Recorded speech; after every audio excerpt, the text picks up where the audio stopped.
Hey guys, welcome back to another video. Today I am actually doing a review over a Dragon Ball Z item, and I haven't reviewed anything Dragon Ball Z in a couple of years now. It's obviously, if you watch my videos, the other collection, the other main collection in the room. And this is something really special that me and Mr. 738 and my sister Erica found actually at a vintage stock. It's really cool, so let me show you. This is a resin Dragon Ball Z statue. There's a lot to go in with this guy, so he is really cool. I'm not going to sit here and hold him because he's extremely heavy, but I do want to show you the box. I want to tell you a little bit about him, so thank you for sticking along with this review. I know it's not my normal content, but this guy is just too cool not to show. So we'll take another look at the statue at closer detail in just a moment, but I do want to show you the box because it is literally gigantic, guys. It comes in a box this large. I hope that the camera can pick it all up. I think it can. But it says Frieza, and I'm assuming it says Frieza in Japanese at the right on top of it. It is 1/6 scale, and it is from CEA Studios, which is, I believe, a prominent Dragon Ball Z resin company. You can see CEA there.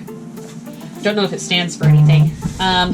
CEA Studios, and it's obviously a gold and purple box. So really quick, before I show you some of the details included in the boxes, resin statues for Star Wars are pretty common. You can get them from Gentle Giant and stuff. Dragon Ball Z statues are a little bit different because they do cast runs, and they're usually really small numbers. They're like 100, they're like 200, they're super detailed, and they're usually really expensive on the aftermarket. Now you can purchase a resin statue usually for like $300, $400, $500 straight from a manufacturer like CEA Studios, and then aftermarket they're like $800 to $1,000. It's ridiculous. They're really hard to find for some reason. I think it's because it's Japanese and the market is just a little bit hard to navigate here in America. We found this pre-owned for a really good deal, definitely not $800, and we went ahead and pulled the trigger because Mr. 738 has always been really interested in these resin statues. Obviously, we collect some of the smaller ones that have come to America very easily. Some guy had to sell this, and he also had a Broly statue.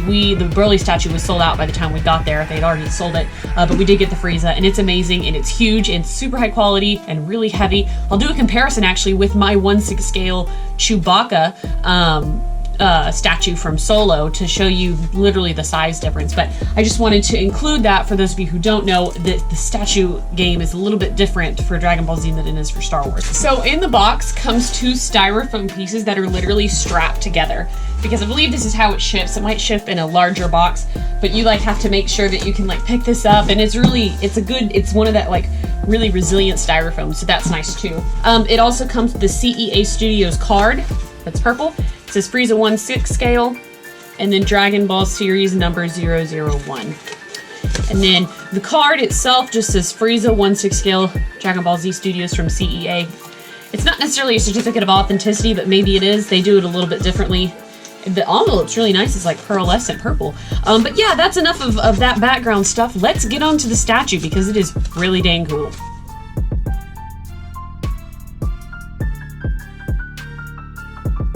Alright, and here is the Frieza statue. I've turned around the camera just because I think that this deserves a better level of detail. This is a massive statue, and it is here on the Dragon Ball Z shelf of my husband's. It goes all the way down.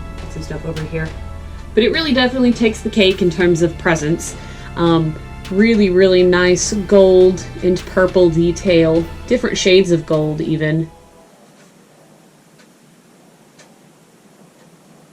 Really nice. And then obviously he's standing on some rocks and splitting some waves, which also have like nice white crests. Looks really good, very shiny. And then obviously the bottom says Dragon Ball Super. I like the little ball is got a star in it. Actually, what's cool about this is the Super removes. Just like that. It's magnetic. And they also present you with a Z that you can put on. There you go. You can put on the Z or the Super. And the reason they do this actually is because the first appearance of Golden Frieza is actually in a Dragon Ball Z movie. And then later, obviously, we see Golden Frieza in Super. And so he's really cool. You actually can take him off. He is in by a post. So I just have him removed here. And He's actually a smaller statue without the very large base. Frieza is a very small villain. Like, he's actually just really short. And so he makes her a bit of a smaller statue. But he's got a really cool tail and lots of muscle definition on the back. Looks really cool.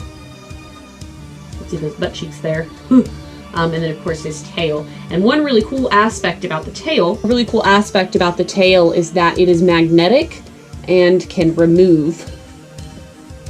The magnet's a little bit firm, but you can see it right there. And it goes in really nicely. And while it does have kind of a little spot that it fits in, the magnet really helps hold it. So it's a very, very cool statue. And it just fits in. There's a little hole right there, the peg in his foot. And you just line it up, which is hard to do with one hand. And he sits on it very sturdy. So you can definitely trade out the Z and the Super, which is really, really cool. The statue itself is very well detailed. It looks awesome. I do want to take it and compare it to another 1/6 scale, just so you can see how large this is. Maybe not necessarily in stature of the figure itself, but the base and all together. We'll take a closer look.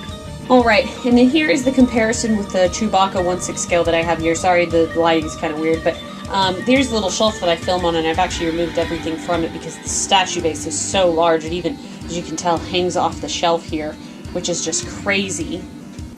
But there's the Chewbacca and the Frieza, and scale-wise, they actually are pretty dang close. I think the 1/6 scale size, I think it's very accurate looking.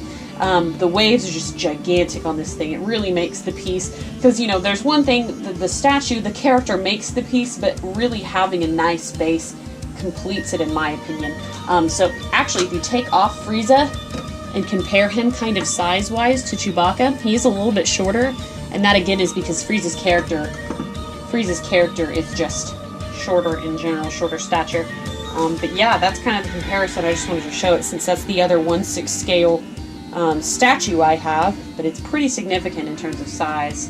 But yeah, guys, that was basically it. That was the CEA Golden Frieza statue, resin statue, from the Dragon Ball Z show.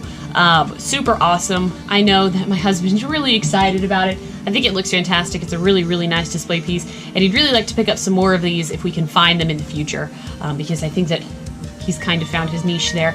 But let me know what you think about this video, guys. Thank you so much for sticking around to watch the whole thing. I really appreciate it. I know that this is out of the realm of things I normally generally review, but I just thought it was too cool not to give a review to and show on a platform of any kind. So there we are, guys, and as always, I do have more videos coming, and thank you so much for watching.